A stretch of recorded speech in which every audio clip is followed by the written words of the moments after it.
Kita ke kabar lainnya pemirsa, video amatir dugaan praktik pungutan liar atau pungli di lingkup Saudara Komisi 4 DPRD Kabupaten Bone memanggil pihak Rumah Sakit Umum Daerah Datu Pancaitana terkait kejadian ayah bawa pulang jenazah anaknya.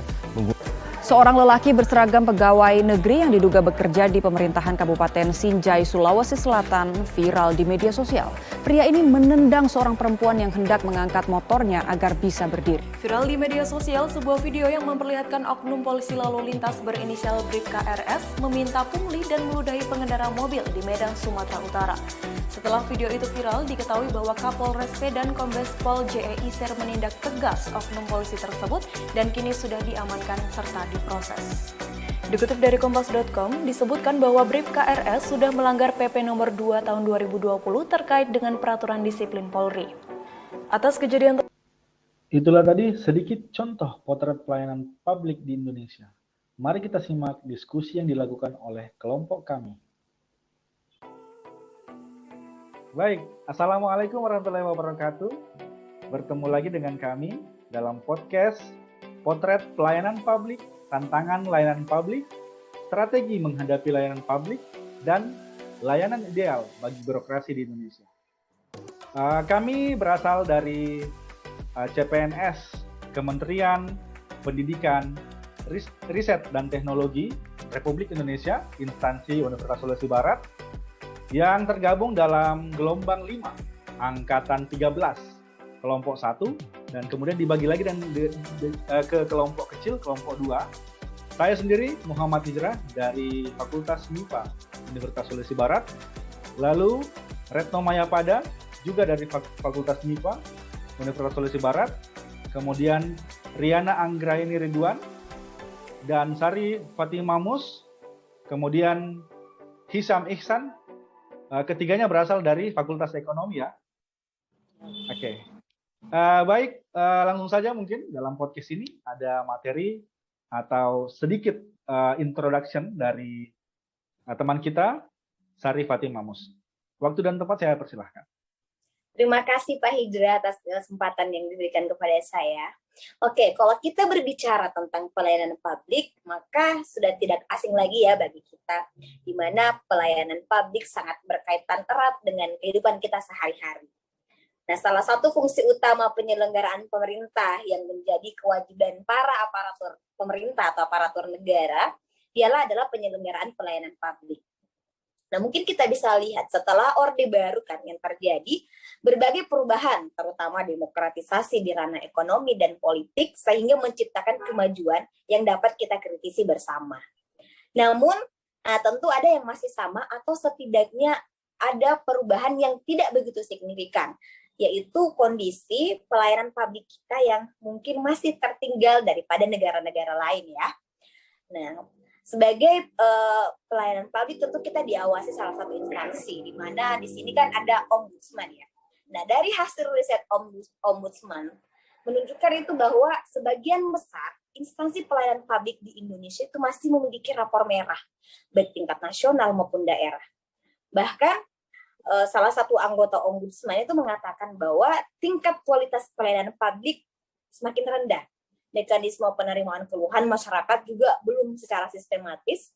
Nah, ketika pelayanan publik masih buruk, maka jelas menunjukkan negara kita gagal untuk hadir bagi rakyatnya. Nah, kita kan ketahui bahwa sebagai pelayanan publik tentu kita dituntut untuk memberikan pelayanan prima kita kepada masyarakat. Nah, kalau kita bandingkan dengan negara-negara lain yang sudah mampu meratakan pelayanan pendidikan, sehingga tidak ada ketimpangan antara sekolah misalnya ya, kita lihat seperti di Finlandia, pelayanan pendidikan tinggi bebas biaya seperti di Slovakia, ataupun pelayanan publik berbasis teknologi informasi seperti di Estonia. Nah, dunia sudah sangat cepat berubah. Layanan publik dari negara kita itu tak mampu bersaing dengan sektor bisnis, bahkan meregulasinya pun sangat susah payah ya. Nah, padahal pelayanan publik sama masa kini, tentu harus mengikuti perubahan ya.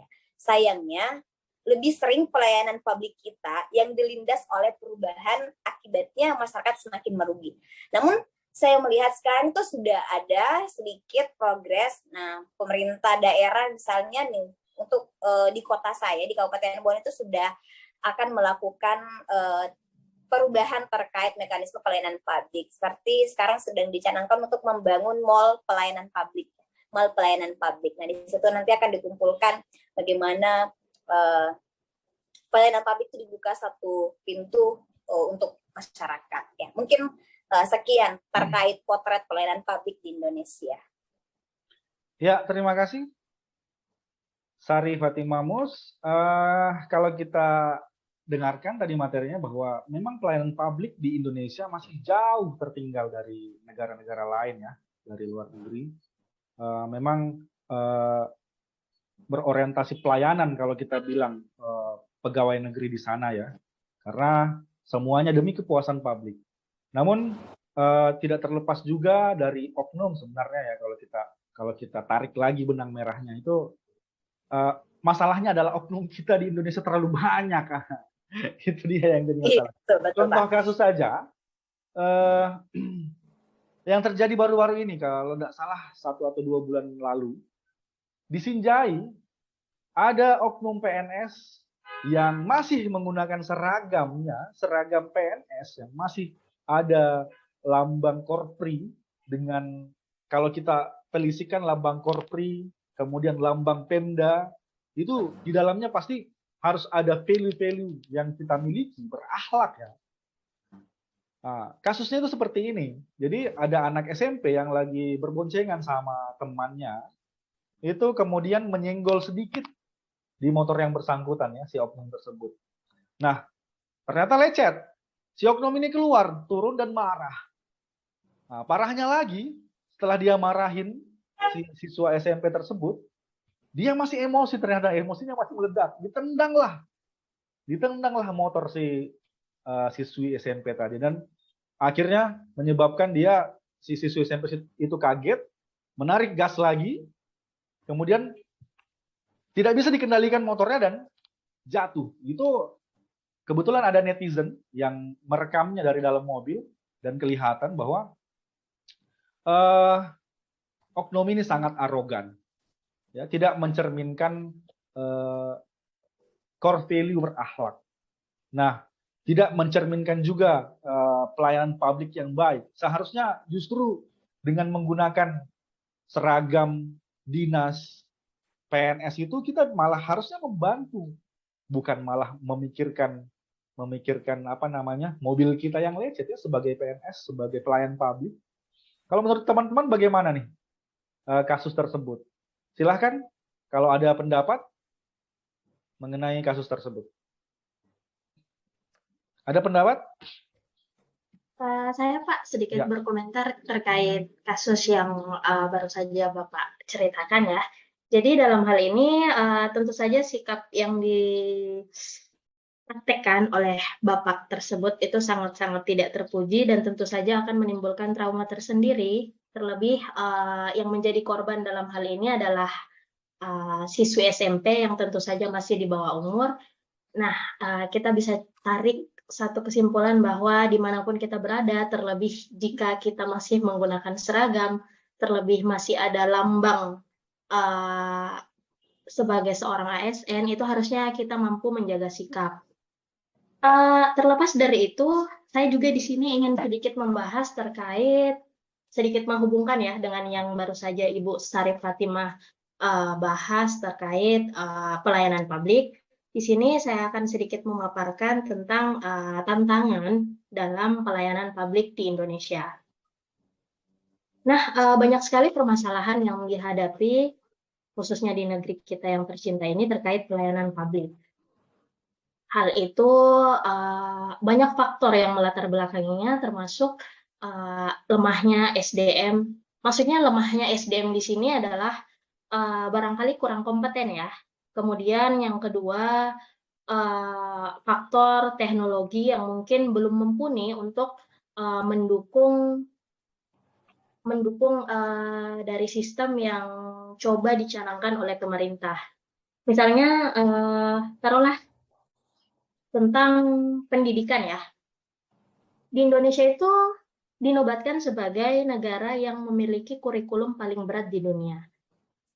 itu saya juga nggak ngerti kenapa pemerintah atau khususnya dalam hal ini Kemendikbud itu begitu banyak membebankan uh, bahan ajar terhadap siswi SMP, SMA, dan bahkan anak kuliah terkait dengan pendidikan. Padahal dalam hal ini, kalau yang menjadi indikator dalam pengukuran kecerdasan itu adalah banyaknya ataupun padatnya jam belajar, tentu saja negara kita yang harusnya paling cerdas.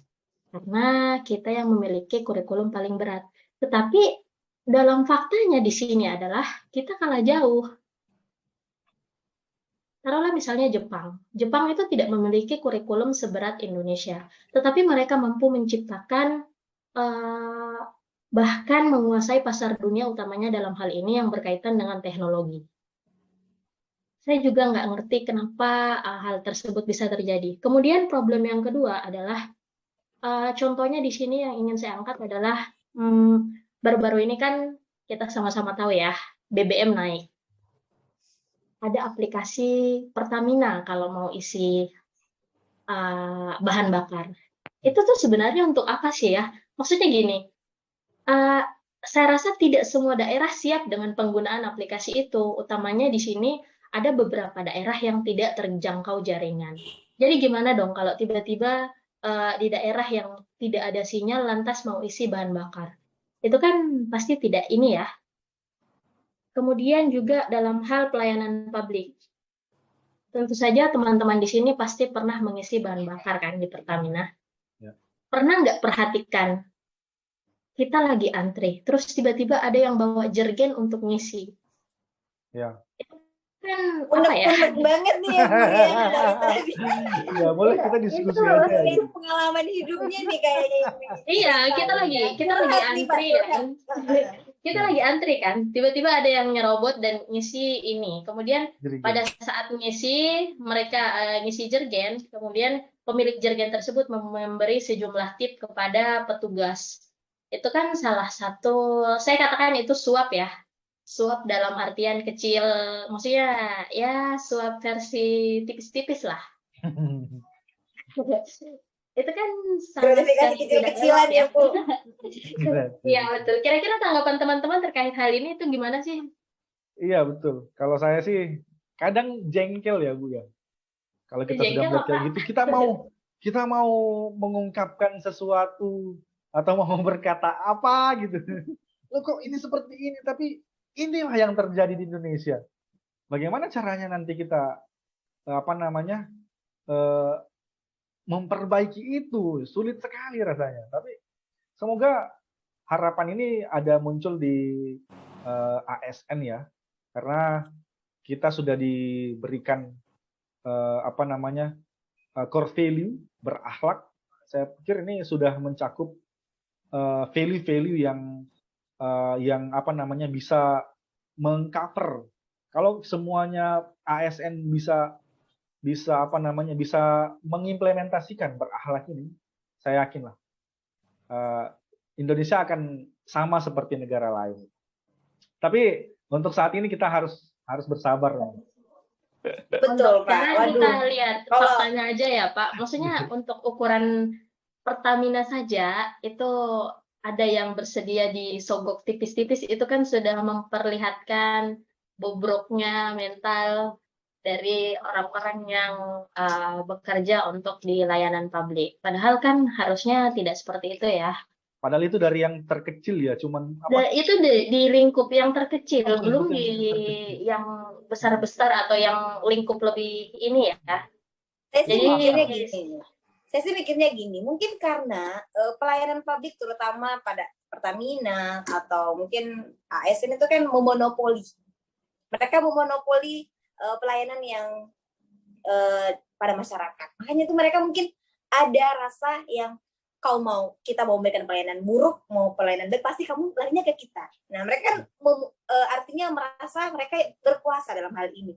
Makanya mereka tidak begitu memberikan pelayanan yang terbaik karena ujung-ujungnya tetap kamu butuh saya. Mungkin seperti itu ya pikiran para oknum-oknum yang ada di pelayanan publik ya. Jadi Iya, kalau kita lihat Pertamina kan besar sekali. Memang dia salah satu-satunya ya BUMN yang menjadi distributor bahan bakar. Tapi kalau kita ke daerah Jawa, Jakarta dan sekitarnya sudah ada sebenarnya. Ada Chevron, ada Shell. Itu mereka punya apa namanya? Punya produk lain. Bukan dia jualnya bukan Pertalite, premium atau ke Pertamax, bukan. Dia menjualnya dengan produk yang lain. Kalau yang sering kita dengar ini terakhir namanya produknya Vivo. Vivo jual RON 889, itu ada di Shell. Itu kalau kita ke Bogor, itu ada di sekitar kota Bogor. Itu mulai ramai pada saat apa namanya pemerintah menaikkan harga BBM ke 10.000. Dia harga RON 89 itu cuman 8.900. Oh, tapi mungkin belum tersosialisasi dengan baik ya Pak. Mungkin belum Ya. terdistribusi dengan baik ya. Jadi Tapi kan kita ujung-ujungnya tetap dinaikkan juga, Pak. Yes. Dan anehnya Kayaknya gara-gara penurunannya dia belum cuma ini sih, Pak. 8.900, pemerintah, saya nggak tahu apakah pemerintah atau dari Pertamina ya, itu mengajukan ini ya, protes ke Shell atau ke Vivo itu. Ya, katanya harusnya dinaikkan. Dan sekarang harganya sudah 11.900. makanya mereka tuh memonopoli pasar. Jadi Yes, seperti itu. Hal-halnya dengan pelayanan publik misalnya pembuatan KTP, pembuatan administrasi publik kan dimonopoli sama pemerintah. Makanya kamu mau kita memberikan pelayanan seperti apapun, tentu ujung-ujungnya kamu ke kita juga. Jadi ya terserah mau kamu mau atau tidak ya harus. Yes. Itu jeleknya monopoli. Mungkin kita bukan monopoli sih istilahnya. Kalau menurut saya itu ini atas dasar asas kebutuhan. Siapa yang butuh, maka dia yang harus berkorban. Kalau itu menurut saya. Iya. Karena di mana-mana pola pikir kita di Indonesia itu kalau misalnya kita butuh, ya kita yang harus berkorban. Jadi kalau masyarakat membutuhkan sesuatu, mengharapkan sesuatu kepada pelayanan, dalam hal ini pelayanan kepada dalam pemerintahan, nah, maka kita harus berkorban. Bentuk pengorbanannya seperti apa? Baik itu tenaga, bahkan sampai material, misalnya uang, pelicin, dan lain-lain. Maka hal-hal yang seperti itulah yang ingin kita hindari dengan adanya core value ini. Core value berakhlak ini diharapkan dapat mengubah pola pikir mulai dari siapa yang paling mudah diatur. Maksudnya paling mudah diatur di sini kalau masyarakat yang ingin diubah pola pikirnya kan tidak mungkin. Walaupun mereka yang mengeluh, kemungkinan untuk mereka protes atau kemungkinan untuk mereka mengintervensi pemerintah kan tidak ada. Makanya pemerintah dalam hal ini pemerintah pusat mengeluarkan kebijakan core value ASN karena pegawai-pegawai ASN lah yang paling pertama bisa mendapatkan kebijakan, maksudnya paling bisa diatur. Yang paling bisa diatur, makanya dikeluarkan kebijakan core value ASN. Diharapkan bahwa dengan menginternalisasikan nilai-nilai sikap dan perilaku yang ada dalam berakhlak itu, maka ASN bisa mengubah pola pikir masyarakat bahwa pelayanan kepada masyarakat itu seperti ini, tidak seperti dulu lagi, tidak paternalis seperti yang dulu lagi, kemudian tidak ada lagi yang namanya pelicin, dalam istilah ilmiahnya itu gratifikasi dan lain-lain. Kalau menurut saya seperti itu. Bu Retno mungkin? Siapa tahu ada tambahan? Kalem sekali dari tadi Bu Retno. Iya, tadi saya menyimak pendapat dari rekan-rekan sekalian. Jadi yang pertama sebenarnya dimulai dari diri kita sendiri ya. Saya melihatnya bahwa apa yang telah diberikan oleh pemerintah terkait kebijakan-kebijakannya sebenarnya sudah bagus begitu. Cuman ternyata ketika kebijakan ini diterapkan banyak yang salah paham terhadap kebijakan tersebut. Artinya ada miss antara pemerintah dan masyarakat misalnya. Misalnya kemarin ketika naik naiknya BBM begitu banyak masyarakat yang mendemo ya sampai demonstrasi, kemudian banyak yang sangat menolak. Padahal sebenarnya kalau mungkin lebih diberikan sosialisasi kenapa pemerintah menaikkan harga BBM, saya rasa mungkin masyarakat juga sedikitnya akan paham. Tapi saya lihat ada miskomunikasi antara pemerintah dan juga masyarakat. Misalnya tadi juga contoh yang diberikan oleh Ibu Riana, sekarang itu kalau ingin mengisi BBM berupa solar atau pertalite kan harus menggunakan aplikasi, dan itu membuat masyarakat sebenarnya agak ribet gitu ya Bu ya. Tapi kalau kita telisik lebih dalam kenapa sebenarnya itu dibuat kebijakannya, sebenarnya bukan untuk meribetkan pengguna, tetapi kembali kepada pengguna bahwa saat ini subsidi untuk solar maupun pertalite itu kurang tepat sasaran. Maka pemerintah mencari jalan keluar. Maka tadi diberikan dengan melalui pengisian aplikasi. Tapi itu tadi kayaknya kebijakannya sudah bagus, tapi ternyata respon masyarakat sebenarnya belum siap begitu. Jadi kenapa bisa ada protes dari masyarakat atau ada kontra dari masyarakat? Saya rasa karena kebijakannya sudah bagus, namun di masyarakatnya sendiri yang belum siap. Kemudian kita sebenarnya yang sebagai ASN, kita berdiri sebagai posisi netral, dan sekarang kita sebagai bagian dari pemerintah. Sebelum kita melihat kontra-kontra yang ada di luar sana, harus kita terlebih dahulu untuk paham sebenarnya kebijakan pemerintah kenapa seperti ini. Sehingga ketika di luar sana, kita yang berdiri sebagai wakil dari pemerintah, sebagai bagian dari pemerintahan, harusnya bukan menjadi provokator begitu ya, tetapi sebagai bagian penghubung antara pemerintah dan masyarakat. Mungkin itu dari saya terkait masalah-masalah tadi, Pak. Ya. Pak, Betul ya. izin saya sedikit tanggapi ya dari yang dikatakan Ibu Retno. Boleh. Jadi di sini saya ingin mengkonfirmasi bahwa saya tidak berada di posisi kontra dengan pemerintah. Saya cuma sedikit mengeluarkan unek-unek terkait apa yang terjadi. Nah, di sini sebenarnya saya mengerti dengan maksud Ibu mengatakan bahwa ada maksud baik dari pemerintah terkait penggunaan aplikasi itu. Tetapi di sini, Bu, yang saya maksud adalah ketika pemerintah ingin mengeluarkan kebijakan atau peraturan tertentu terkait sesuatu, dalam hal ini aplikasi, itu harusnya dibarengi dengan pemerataan sarana ataupun pemerataan dalam hal ini sinyal ya khususnya. Karena tidak semua wilayah di Indonesia itu mempunyai jaringan provider yang baik. Kemudian yang kedua, ini saya alami sendiri, ketika saya mengisi bahan bakar di salah satu Pertamina di Majene sana, itu saya ngantri hampir 15 menit hanya untuk menunggu alat yang digunakan oleh pegawai Pertamina itu untuk memasukkan plat mobil saya. Nah, hal itu kan tidak efektif dan efisien ya untuk pelayanan umum. Masa untuk isi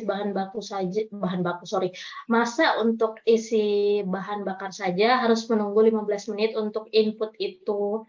Kan nanti takutnya semakin antri dan sebagainya. Padahal dalam pelayanan publik, khususnya di tempat umum seperti itu kan meskipun budaya antri itu sudah diterapkan, tetapi juga harus dibarengi dengan penyediaan prasarana dan sarana yang baik bagi kenyamanan bersama. Saya pikir itu, Bu. Betul ya. Jadi memang memang kita statusnya sekarang sebagai CPNS ini.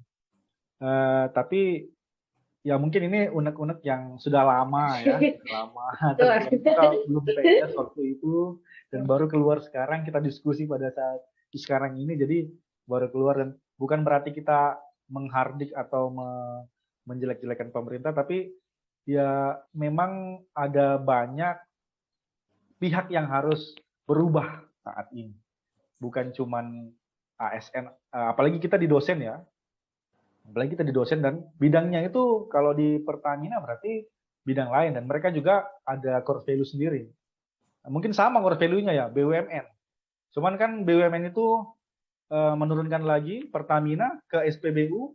SPBU itu kan milik pribadi lagi ya. Jadi mereka yang ngatur sebenarnya. Nah, kalau Pertamina sudah bisa menghandle atau mencoba menanamkan core value-nya juga ke core value BUMN, akhlak kalau nggak salah, dia nggak ada bernya, akhlak aja di BUMN itu. Nah, sampai ke yang pengisi BBM itu yang mulai dari nol ya Pak, itu saya yakin juga akan berubah. Tapi mungkin butuh waktu ya, butuh waktu. Ya, terima kasih Ibu Riana, Ibu Retno, Pak Hisam. Mungkin ada kasus lagi yang bisa kita bahas. Silahkan. Sebenarnya banyak kasus Pak, cuma kan ya ada lah beberapa oknum yang perlu kita bahas. Cuma kan nanti jatuhnya gimana ya? Kayak misalnya paling sering yang terjadi itu di instansi daerah loh Pak. Iya, nggak apa-apa.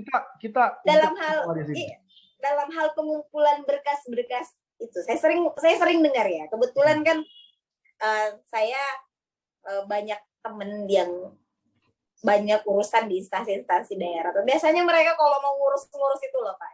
Nah, ada hal-hal tertentu yang sudah menjadi kebiasaan atau sudah menjadi budaya dari suatu instansi. Utamanya ini kita lihatnya di instansi daerah ya. Kadang kalau mengurus berkas, misalnya ya Pak, urus berkas kenaikan pangkat lah, contoh. Oh iya. Sering itu Pak, untuk minta tanda tangan aja, nyelipkan amplop itu udah kewajiban. Iya. Terus ini teman saya juga sering curhat nih. Kalau dalam hal yang kayak gini, Bu, fotokopinya segini Bu. Nah, yang event cuma 2 lembar itu bayar 100.000, masuk nggak Pak? Berarti sudah dipatok ya harganya ya? Udah dipatok, udah nyimpen tuh di depan, Bu, uang fotokopinya 100.000. Ya kan cuma uang fotokopi 2 lembar kan, mungkin pakai kertas emas nggak tahu. Sering Mbak, sering. Nah, sering dengar juga curhatan temen yang honorer ya. Biasanya kan kalau honorer itu gajinya ini Mbak. Honorer kasihan yang P3K yang belum lulus P3K itu kan gajinya biasa per 3 bulan dapatnya sekian. Atau kalau mungkin mereka dapat tunjangan sertifikasi ya untuk profesi guru. Kadang kalau untuk menyetor berkas pencairan gaji, sertifikasi, pihak di atasan itu sudah menunggu persen dari sertifikasi tersebut. Untuk apa gitu loh? Untuk katanya sebelum menyetor Ibu sudah, pokoknya tuh Pak, nyetor berkasnya segini, di bawahnya tuh ada amplop segini, udah terpatok. Itu gimana nih Pak? Oknum itu sebenarnya. Iya oknum, tapi iya oknum Pak, tapi cuman banyak itu banyak gitu ya. Itu masalah kita di Indonesia. Jadi saya tuh merasa ini kan, atau mungkin generasi belum berakhlak mungkin ya, belum belum dapat pencerahan tentang ASN yang berakhlak, makanya mungkin mereka seperti itu. Tapi sangat disayangkan sih, apalagi kan metode-metode pembelajaran atau mungkin kita bisa melihat bentuk-bentuk yang diterapkan atau gagasan-gagasan terkait dengan ASN itu kan sudah bisa kita akses. Cuma mungkin mereka kurang ini aja. Atau mungkin keenakan, saya nggak tahu itu maksudnya. Tapi saya sering dengar yang kayak gitu. Dan oknum-oknum seperti itu biasanya menduduki jabatan yang lumayan tinggi ya di atas kita. Yang mungkin yang berakhlak ini baru 1-2 tahun ya. Bukan oleh pemerintah ya. 2021. Mungkin konsepnya mereka dahulu. Ya 2021 ya. Ya itu makanya mungkin nanti kita coba sarankan ke pemerintah untuk berakhlak ini jangan hanya disosialisasikan kepada CPNS, tapi juga PNS. Harusnya mereka juga ada ujiannya seperti itu ya. Iya. Supaya mereka Harusnya tahu. mereka juga ikut ya Pak, apa itu kemarin emosi ya. Emosi. Mungkin ada, jadi digilir tuh ya apa namanya yang sudah PNS duluan, digilir. Emosinya mereka kamu minggu ini ya habiskan ada tuh. evaluasi Pak, ada evaluasi emosi tuh. Habis itu disuruh evaluasi akhir. Membuat video-video berakhlak. Iya. Boleh tuh. Iya, supaya mereka mampu menyerap dari hal-hal tersebut. Jadi bukan hanya membaca, dia bisa praktekkan dan bisa mendalami. Tujuan awal dicanangkannya berakhlak ini kan sebenarnya bukan untuk CPNS saja, tapi juga untuk PNS. Jadi semua yang termasuk dalam aparatur sipil negara itu seharusnya menginternalisasikan dalam dirinya itu hal-hal yang berbau berakhlak, mulai dari berorientasi pelayanan, akuntabilitas dan lain-lain. Cuma masifnya mungkin kalau saran saya sih, kalau analisa dangkal saya itu sosialisasi berakhlak ini hanya sampai di tataran kementerian saja. Untuk ASN-nya, untuk ASN-nya ya, untuk ASN-nya itu hanya pada sampai ke tataran kementerian saja, tidak sampai turun ke pemerintah daerah. Buktinya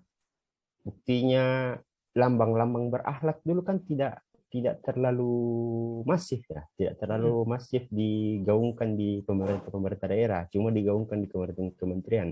Nanti ada kebijakan bahwa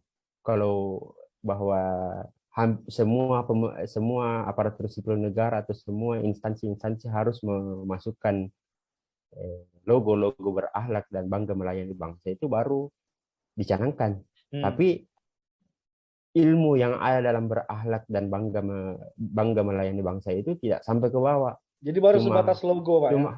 Baru sebatas slogan, logo, dan aturan untuk mencantumkan logo tersebut. Itu yang lebih duluan sampai dibandingkan ilmunya. Seharusnya ilmunya yang duluan disampaikan, baru dicanangkan aturan-aturan tentang pencantuman logo tersebut. Iya. Mungkin tapi memang sama bedanya. Kalau yang saya rasakan memang terasa sekali bedanya pelayanan antara yang dari kementerian mungkin yang telah mendapatkan materi ini dengan bagian yang di pemerintah daerah. Itu bisa kita lihat, misal kalau ya tadi kalau misalnya kita dulu saya ingat ketika mengurus sesuatu di kantor polisi kemarin baru-baru, dan itu alhamdulillah sangat dimudahkan begitu, Pak. Jadi sepertinya, tapi itu berlakunya di kota-kota besar. Saya nggak tahu kalau misalnya di daerah seperti apa. Mungkin memang seperti yang dikatakan Pak Hisham tadi, materinya belum sampai ke bawah mungkin. Iya. Sepertinya ada rantai distribusi atau sosialisasi yang cukup panjang ini Pak Hisham, ini dari kementerian pusat menuju ke rantai terbawah, misalnya UPT, unit pelaksana teknis, kayaknya panjang sekali distribusi. Kalau kita mau kaitkan juga ini sama persoalan tadi dari yang diangkat oleh Ibu Riana, kan juga sebenarnya hampir sama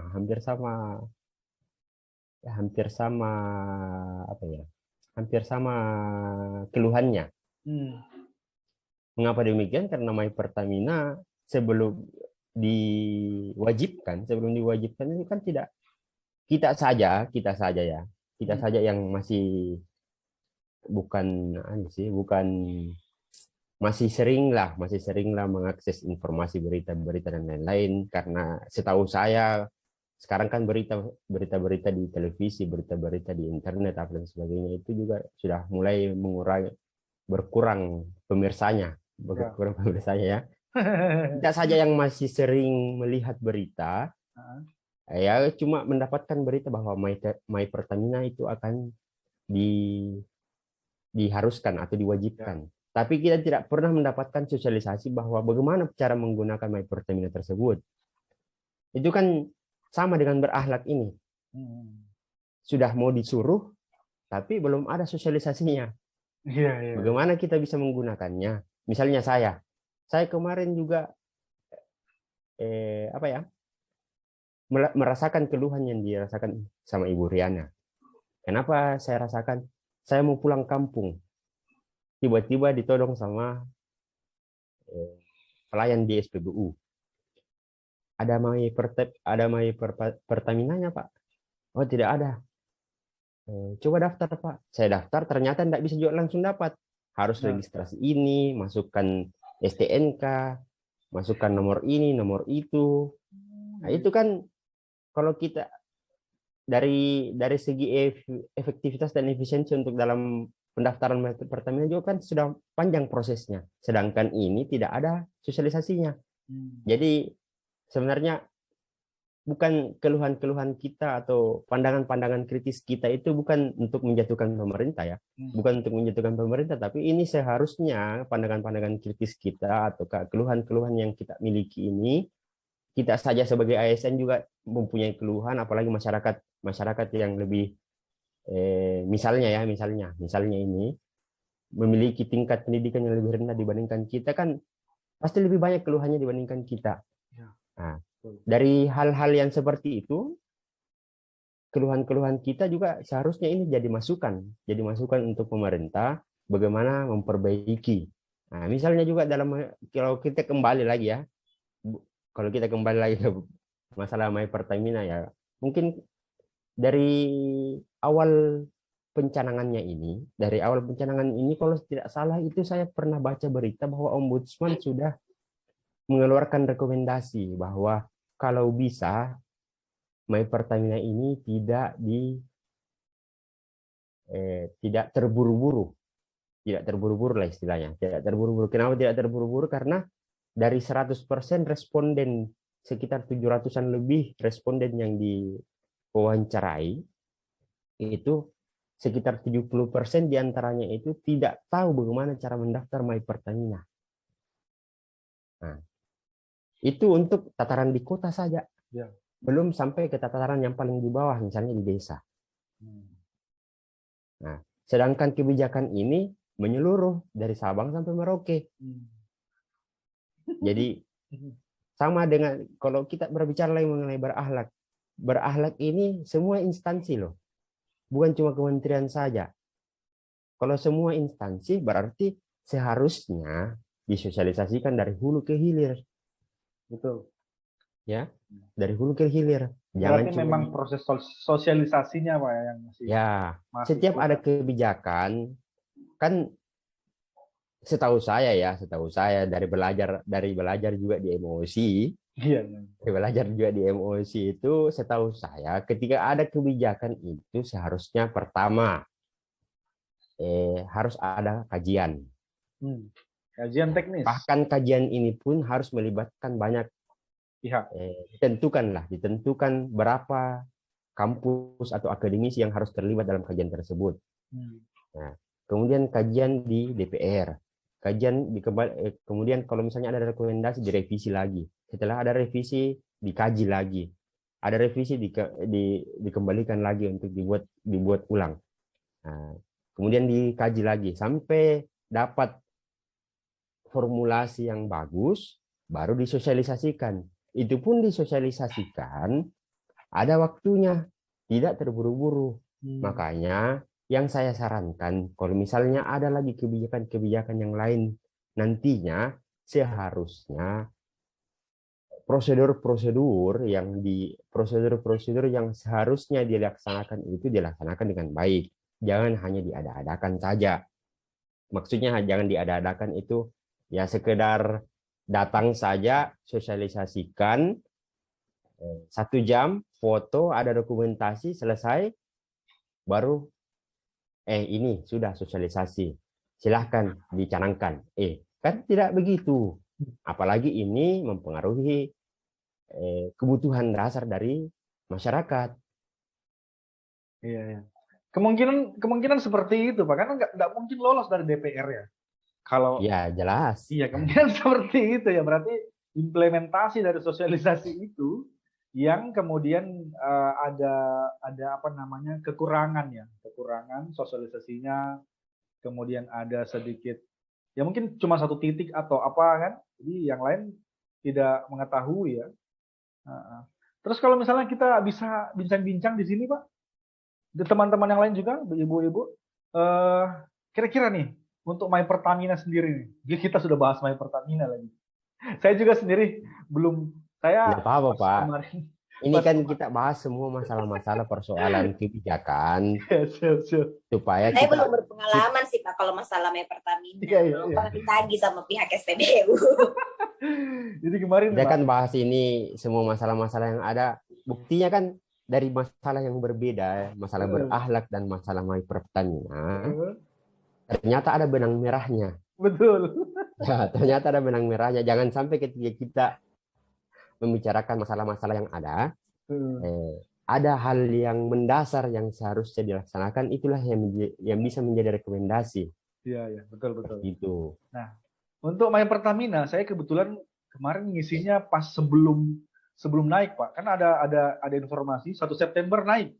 Langsung saya tancap mobil ke SPBU isi full.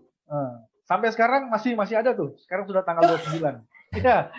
Saya Hemat Pak. Iya. Ini artinya mobilnya nggak pernah jalan ya Pak? Iya, Gimana? Cuma setengah ini yang ini. Jadi saya kalau mau ke kampus pakai motor. Oh gitu. Gitu. Jadi Kirain yang di mobil mobilnya itu- yang super hemat Pak, makanya nggak enggak. bisa habis itu bensinnya. Di mobil itu masih tengah. Nah, sampai sekarang saya baru download My Pertamina dan belum mendaftar. Gimana tuh cara prosesnya supaya saya bisa daftar? Nanti pasti bulan depan saya isi nih. Saya juga sebenarnya belum daftar, Pak. Saya sudah download, sudah registrasi. Ternyata ada registrasi lanjutan, yaitu registrasi kendaraan. Jadi di-skip.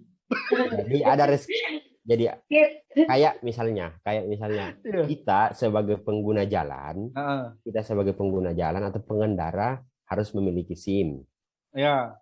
Kendaraan harus memiliki STNK. Oh, berarti ada upload STNK juga gitu ya, Pak ya? Ya, harus begitu. Makanya saya bingung. Kita disuruh-suruh pas di SPBU itu saya bingung. Saya disuruh daftar aplikasi. Setelah saya download aplikasinya, saya registrasi pakai email dan lain-lain. Saya perlihatkan ini saya sudah daftar. Belum registrasi penerima subsidi. Oh, iya. Jadi ada lagi. Ya, seperti yang dibahasakan oleh Ibu Retno tadi, memang My Pertamina ini niatnya itu sangat mulia. Niatnya itu sangat mulia. Tapi karena tidak adanya sosialisasi bahwa penerima subsidi itu harus meregistrasikan kendaraannya, mulai dari STNK dan lain-lain itu, kita cuma tahunya download saja. Orang di SPBU pun juga tahunya, ya download saja Pak. Nah, setelah di-download ternyata harus registrasi lagi kendaraan.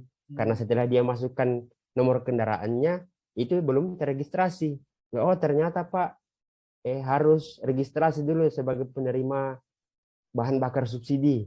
Nah, di sini kan sudah, maksudnya bilang, kayak mau berteriak saja. Tapi untuk apa Pak? Untuk apa kita disuruh download? Kalau misalnya memang panjang prosesnya. Banyak yang mengantri di belakang, mereka dirugikan. Betul. Oke Pak, mungkin kita sudah bisa tinggalkan Pertamina. Kasihan Pertamina. Mungkin kita bisa lihat lagi ya kondisi pelayanan publik yang secara nyata. Ini kan baru ada pencetusan nih. Utamanya kalau di Kota Makassar itu kan itu lagi gencarnya pembangunan untuk mal pelayanan publik. Jadi menurut teman-teman ini efektif nggak sih membangun mall pelayanan publik? Di situ kan semua berkumpul. Maksudnya mall pelayanan publik itu yang bagaimana sih Bu? Kayak apa? Itulah kayak apa? Satu atap. Satu atap itu. Ya satu atap tapi banyak jendela Pak. Iya. Tuh kan jendelanya Pak. Iya. Harus supaya harus banyak jendela karena kan butuh udara. Kebutuhan dasar manusia kan udara juga. Paham dengan yang makanya harus banyak jendela. Iya. Coba dijelaskan dulu lah. Sekarang itu banyak daerah-daerah yang membangun pusat pelayanan publik. Nah, makanya disebut sebagai mal pelayanan publik. Di situ nanti semua yang berkaitan dengan pelayanan publik dari urus-urus administrasi, mulai dari KTP, pokoknya pelayanan satu pintu, STNK, atau mungkin pembayaran yang itu berada dalam satu atap dan di-SCAD. Nah, ini bagian satu terpusat, Mbak, maksudnya, Mbak Rian. Menurut teman-teman ini menurutnya efektif nggak? Ada yang seperti itu atau mungkin bisa menambah tumpukan antrian? Betul. Yang bisa menyebabkan kegerahan di dalam dan mampu membuka jendela yang banyak. Jadi yang harusnya Itu konsentrasi ini ya, masyarakat sebenarnya malah bisa jadi satu menghemat titik. biaya sih untuk orang-orang ketika mengurus sesuatu, cuman ya itu lagi, pasti bakal terjadi penumpukan. Nah, kalau ada penumpukan yang seperti ini kan harus dibarengi dengan fasilitas yang baik ya dari pemerintah. Taruhlah misalnya di ruang tunggu itu diberi AC misalnya. Tapi kalau terlalu padat yang ngantri juga pasti AC-nya nggak berasa sih ya. Jadi ya. Nah, ini kan bisa memunculkan jendela, Pak, kan? Ngerti nggak sih, Pak? Bisa memunculkan jendela-jendela yang lain gitu. Nah, di situ muncul aja tuh. Saya mau Ya, beri langsung sedikit pendapat, Pak. langsung Bu Retno. Silakan, Bu. Saya sebagai pengguna mall layanan publik, jadi dulu pernah mengurus kartu keluarga pindah domisili itu lewat menggunakan mall pelayanan publik. Menurut saya ini salah satu gebrakan pemerintah yang sangat membantu dan efektif. Ini menurut saya pribadi ya, Bu, sebagai pengguna. Karena ketika saya sampai di sana, itu kan banyak pos-pos ya, yang mau ke bagian Dukcapil ada tempatnya, bagian yang mengurus untuk STNK dan segala macam juga ada tempatnya. Dan itu saya rasa pelayanannya sebenarnya cepat sekali, Bu. Malah cepat, atau mungkin kebetulannya karena pada saat itu saya yang ingin mengurus itu sedikit. Saya waktu itu kalau tidak salah antrian kedua, jadi sebelum saya ada orang, dan itu pun sebenarnya prosesnya cepat dari yang saya pikirkan. Ekspektasi saya ketika dulu ingin mengurus pengurusan berkas-berkas seperti itu kan ekspektasi kita ada sampai 1 hari, 2 hari, atau bahkan lebih. Sedangkan itu ketika saya datang langsung dilayani, kemudian penjelasannya pun juga sangat jelas. Jadi kapan saya kemudian akan dihubungi lagi untuk mengambil berkas saya juga itu jelas sekali. Ketika saya juga sudah waktunya saya datang, itu berkasnya juga sudah selesai, dan saya pun merasa puas, lumayan puas, bahkan sangat puas sebenarnya dengan adanya layanan itu. Cuman ada satu kendala itu karena itu adalah sebuah mall pelayanan publik.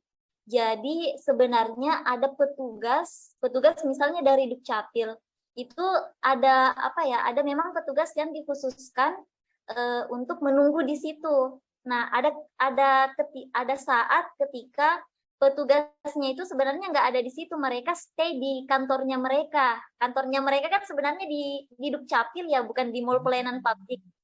Jadi kalau seperti itu ya kita terpaksa kembali lagi. Jadi ditunggu lagi kapan mereka datang. Sebenarnya itu kadang-kala mereka tidak stay di situ. Saya tidak tahu apakah memang seperti itu atau sebenarnya kebetulannya pada saat itu ada acara di kantornya mereka sehingga tidak ada yang stay di mall situ atau bagaimana. Mungkin itu Ibu pengalaman saya.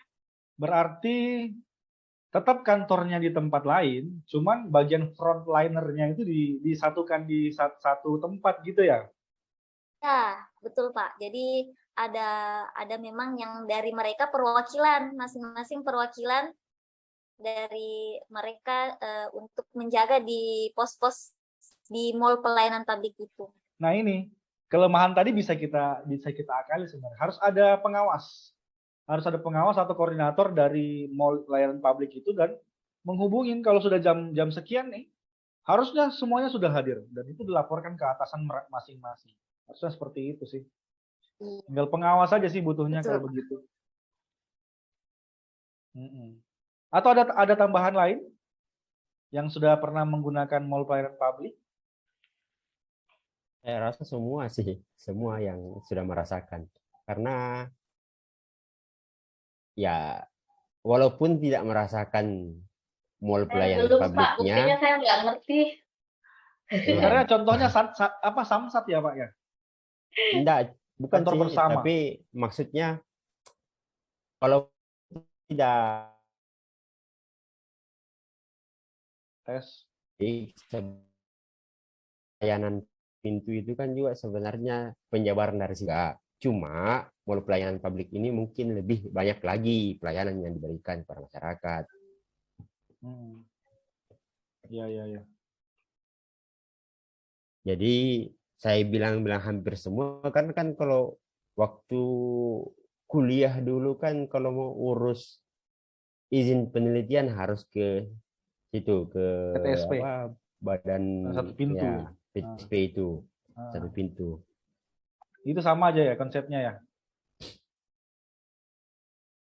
Kalau saya sih setahu saya sih seperti itu hampir, tapi ada juga yang dikumpulkan di mall pelayanan publik supaya tujuan sebenarnya bagus juga. Bagus kan tujuannya. Kenapa bagus tujuannya? Yang tidak terlalu membutuhkan administrasi yang terlalu panjang itu bisa mengantrinya di mall pelayanan publik. Tapi yang membutuhkan banyak administrasi yang panjang, banyak yang harus tanda tangan dan lain-lain sebagainya itu ya dia ngantrinya di kantor. Jadi dari niat kebijakan itu saya rasa kebijakan yang ada kalau berbau pelayanan publik ya, saya tidak tahu kalau kebijakan yang lain. Kalau berbau pelayanan publik, apalagi yang bersentuhan langsung kepada masyarakat, rata-rata, saya garis bawahi di sini rata-rata itu niatnya baik, tapi ya mungkin juga kembali lagi kepada pola pikir. Ada oknum-oknum tertentu yang mencari celah. Ada yang mencari celah. Di mana celahnya ini, di mana saya bisa mendapatkan angin segar. Seperti yang dibahasakan oleh Bu Sari Fatimah. Ya itu dia. Itu yang harus sama-sama kita cari celahnya sebenarnya ya. Selanjutnya masih ada lagi kasus yang ingin didiskusikan di sini? Kasus kesehatan barangkali Pak. Ya, Bu Retno mungkin punya kasus kesehatan? Ya, atau jadi Bu Riana. Ya. Bu Retno ada nggak? Kalau mau silakan Bu. Coba Bu Riana dulu Bu. Oh ya. Jadi begini Pak, Ya. saya kan kebetulan pengguna Instagram yang baik, sering mengikuti berita-berita. Ya. Beberapa waktu yang lalu, saya yakin berita ini juga sudah berulang kali terjadi. Itu ada kasus di mana ada salah satu keluarga yang ada anggota keluarganya itu sakit keras. Kemudian kebetulan mereka berasal dari keluarga yang kurang mampu. Hingga akhirnya ketika ingin berobat atau ingin segera dibawa ke rumah sakit itu menggunakan BPJS. Nah kebetulan prosedurnya itu sangat ribet ya. Saya yakin Bapak Ibu sekalian yang ada di ruangan ini, di Zoom ini juga barangkali pernah mendapati berita yang sama. Karena saking ribetnya hingga pada akhirnya orang yang sakit tersebut itu meninggal dunia. Di sini terlepas dari faktor ajal ya, ini salah satu bukti bahwa lemahnya bentuk pelayanan publik di sektor kesehatan karena kalau di lingkup kesehatan itu kan utamanya yang sifatnya darurat itu kan tidak bisa ditawar-tawar ya, apalagi yang berkaitan dengan nyawa manusia. Nah kalau sudah seperti ini kan sudah sangat fatal lah istilahnya. Kan namanya saja orang sakit, butuh pertolongan segera. Masa dalam hal ini masih juga dipersulit, utamanya bagi pengguna BPJS. Kira-kira tanggapan teman-teman sekalian terkait kasus tersebut itu seperti apa? Itu dia. Harusnya ada apa namanya shortcut ketika kondisi darurat ya. BPJS-nya itu harus apa namanya pemeriksaannya itu di belakang lah ketika kondisinya gawat darurat.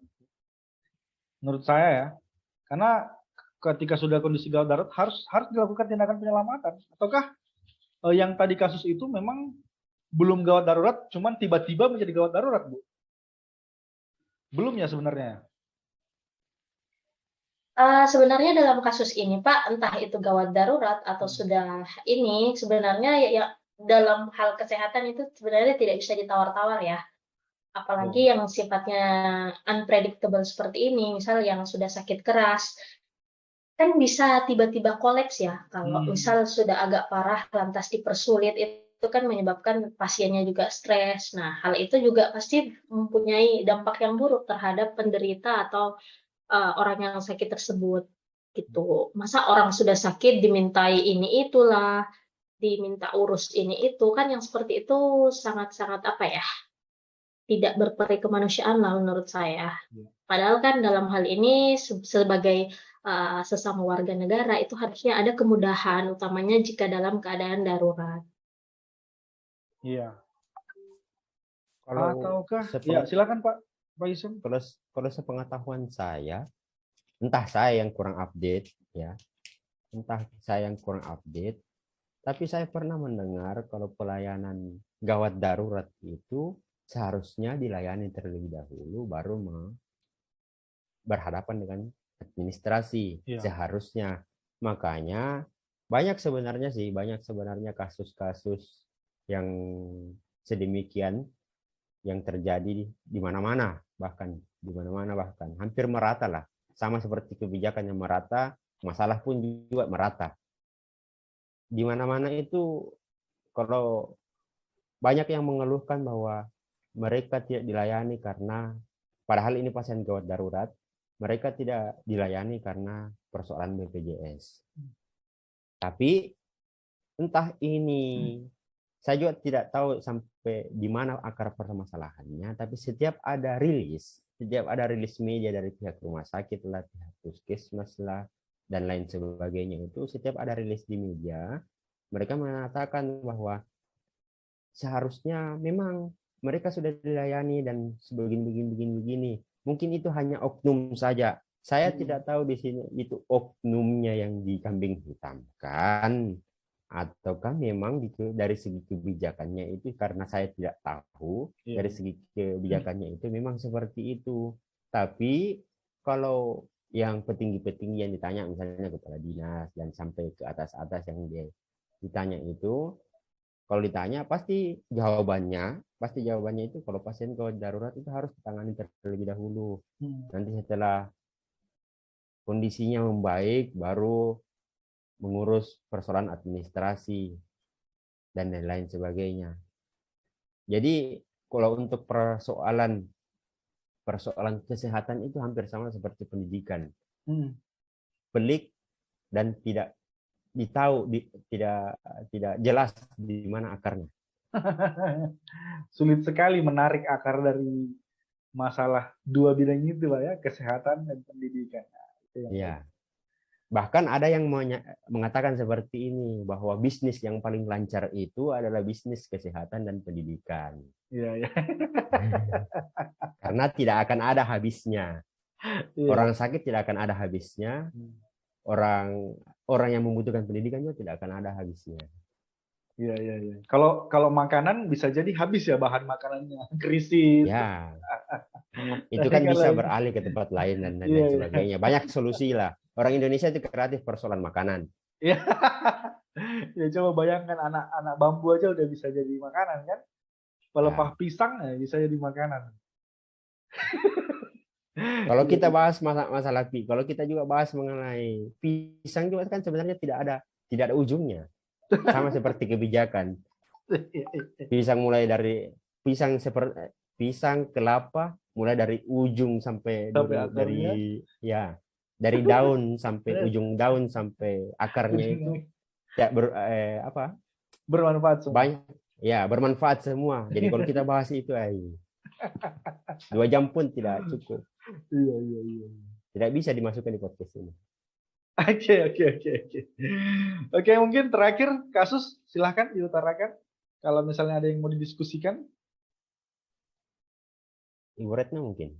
Ya. Mungkin kasus di di instansi kepolisian mungkin Pak. Ya boleh.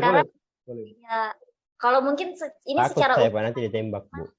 ini secara umum saja karena Nah itu juga yang menjadi momok ya. begitu banyak kasus yang berkaitan dengan instansi ini. Oh Kita iya. ketahui bahwa sebenarnya instansi ini kan bertujuan untuk mengayomi masyarakat. Tapi sekarang kelihatannya instansi kepolisian harus bekerja keras untuk mengembalikan kepercayaan publik begitu. Gimana tanggapan Bapak terkait itu? Apalagi yang melakukan kejahatan itu adalah penjaga benteng terakhir, penjaga citra kepolisian katanya. Ditambah lagi ini orang Sulawesi Selatan, orang Sulawesi. Tambah sudah. Bertambah lagi citra barbarnya orang Sulawesi ya. Citra buruk. Udah mahasiswanya selalu Seharusnya karena ini relate. Ya, relate ya sebenarnya. Seharusnya kalau ini relate ke kita karena kita rata mayoritas di sini orang Sulawesi Selatan. Ya, seharusnya kita bisa lebih kritis menanggapi persoalan-persoalan seperti ini.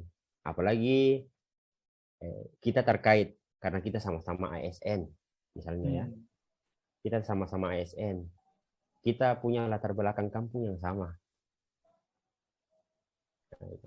Makanya seharusnya kita bisa lebih kritis persoalan ini. Cuma ada yang membahasakan seperti ini. Kita tidak bisa kritis karena takut ditembak.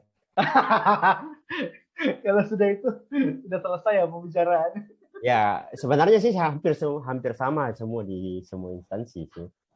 Kalau di semua instansi itu ya kalau kita mau berbicara mengenai oknum yang arogan yang merusak citra instansi itu hampir semua instansi ada.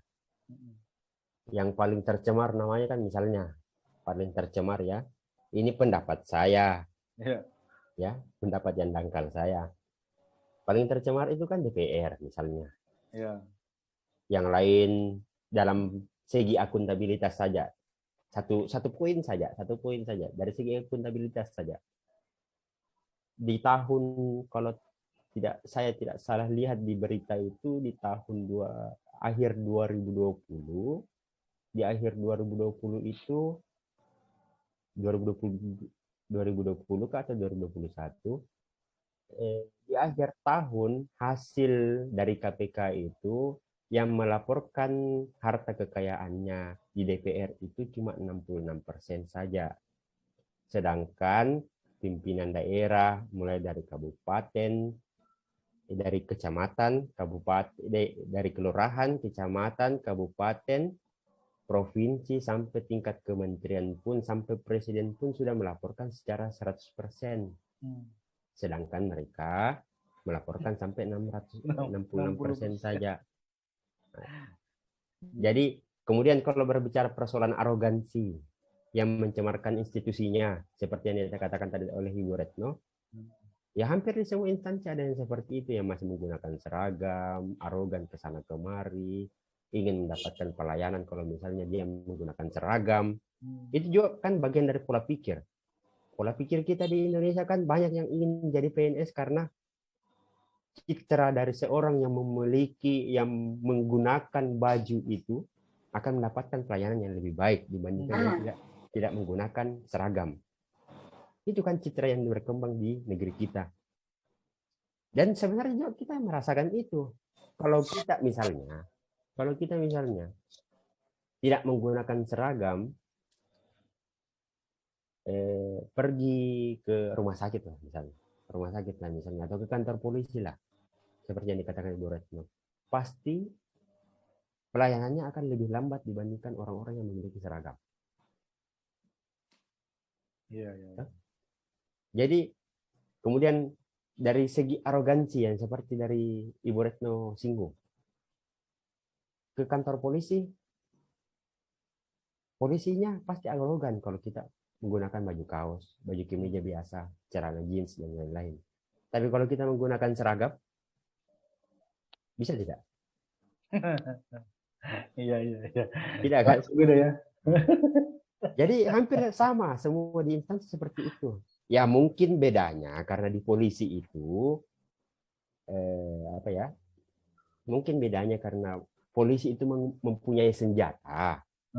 Karena polisi itu mempunyai senjata sehingga exposure berita itu bisa lebih masif.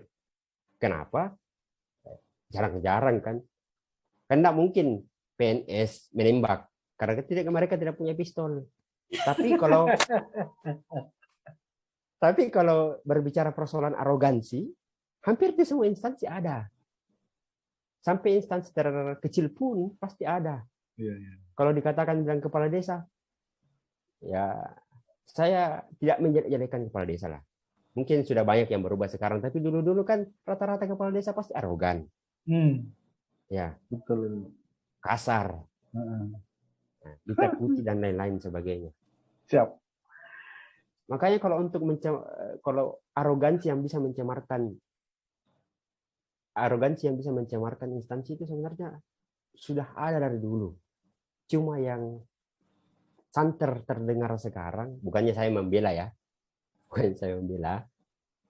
cuma yang santer terdengar sekarang, ya ini Bapak FS. Iya. Karena dia punya pistol.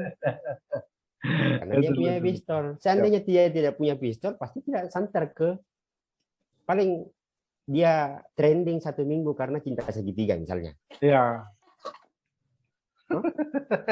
Tapi karena ini menggunakan pistol dan menggunakan kebijakan, menggunakan embel-embel pangkat yang dimilikinya, sehingga ini bisa terangkat.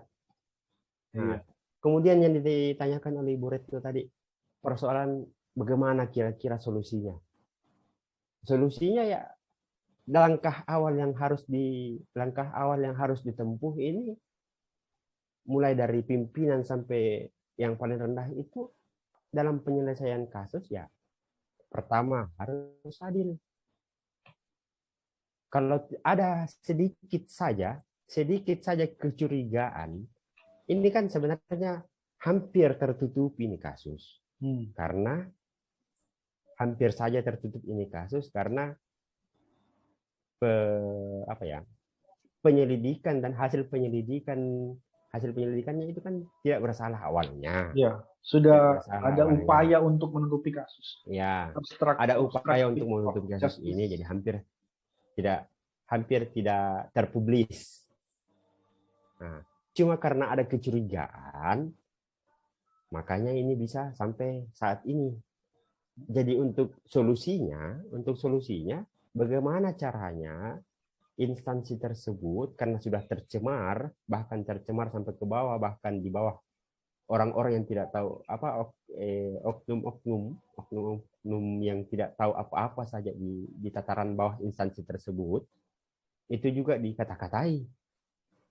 Nah, solusi awalnya itu ya bagaimana caranya menghilangkan kecurigaan dari masyarakat. Bagaimana caranya menghilangkan kecurigaan di masyarakat? Ya, yang pertama, lakukan penindakan secara adil. Lakukan penyelidikan secara adil. Kalau adil pun masih dicurigai. Betul. Ya ini saja katanya sih sudah adil ya. Sudah Kapolri yang sudah mulai turun tangan. Tapi masih juga dicurigai. Bahkan Presiden pun turun tangan. Iya. Masih juga dicurigai. Memang citranya polisi ini sekarang sudah buruk dan mereka harus instansi tersebut harus mencoba untuk memperbaiki citranya. Total dari atas sampai ke bawah. Jadi kalau saya kesimpulannya itu dari bawah sampai ke atas. Dari bawah memang mereka harus membenahi diri ya, untuk mengembalikan citranya. Karena untuk mengembalikan kepercayaan masyarakat itu sebenarnya gampang. Yang penting bisa dipercaya. Itu saja. Ya, siap. Oke, Pak. Pak Hisham, menarik sekali sebenarnya diskusi kita ini, sudah banyak kasus yang kita paparkan. Namun Aisyah, waktu sepertinya dalam podcast ini kayaknya kita bagian kontranya nih Pak. Bu Retno, Bu Sari, Pak Hijra kayaknya Bagian pro, ya. netral saja. Ya, netral, ya. Kita di bagian Sebenarnya saya juga Sebenarnya mau saya- mengkritik. Saya masih Sebenarnya mau sedikit mengkritik, nih, Pak. cuma karena yang lain kontra, jadi saya yang sedikit pro saja. Karena kalau saya kontra juga kan tidak ada ujungnya. kita sama-sama kontra di dalam hal ini. Kita kesannya kayak serang pemerintah. Nah, Bukan makanya kan ini. tadi sebenarnya saya kalau tidak ada pembahasan, saya mengusulkan kan tadi kan begini. Kalau tidak ada pembahasan, PLN itu ya, PLTU. saya mau angkat masalah PLTU. Iya, Berhubungan iya. sama batubara berhubungan sama siapa, batubara itu Iya. pemiliknya siapa. Oh, saya tahu ini seksi killer ini yang mau dibahas ini, seksi killer ya. Nah, saya ada sedikit mau itu loh. Kita kembali ke masa lalu kita sebelum menjadi CPNS. Apakah ini termasuk pelayanan publik ya sih ketika teman-teman udah duluan nerima SK, penerimaan SK secara bertahap? Ada yang duluan. Oh iya benar. Sudah terima Betul. gaji mereka, kita belum. Ada yang dapat gaji THR, ada yang dapat gaji 13, ada yang tidak masuk. Ini real ini. Masih ada loh orang Iya. yang belum terima SK. Ini maksudnya apa gitu Dan loh. akhirnya sekarang Ini kita kembali ke masa lalu ini. Ini terkait Betul. dengan instansi kita. Saya bukan menyerang, cuma ingin mengetahui ini sebenarnya ada masalah apa sehingga terjadi hal yang seperti ini. ya itu pelayanan publik juga. Dan sampai sekarang sih yang terakhir itu yang terima SK dari kita, katanya biayanya ditalangin dulu ya sama mereka sendiri. Itu dia. Ada informasi mereka harus talangin dulu biayanya, nanti di-reimburse. Saya nggak tahu apakah itu benar atau tidak. Mudah-mudahan tidak seperti itu ya. Saya cukup resah loh Pak. Dalam penantian SK itu Reimburse-nya lewat tahun memakan ya, Pak? sampai 6 bulan. Lewat apa Membuat reimburse-nya? saya kurus. Lewat tahun tidak? Ada tahun. Kalau sudah lewat lagi tahunnya selesai. Bayangin kan ada Tenggelam biaya itu yang- uang, Pak. Iya. Kan kita sama-sama berjuang, kita sama-sama menempuh tes, kita sama-sama dapat pengumuman lulus. Masa penerimaan SK bertahap ya? Harusnya kan barengan. Betul. Baik, masih banyak sekali kasus di negeri kita ini yang harus diperbaiki. Pelayanan publik masih sangat buruk dan memang itu kita sadar itu adalah suatu kesalahan ya.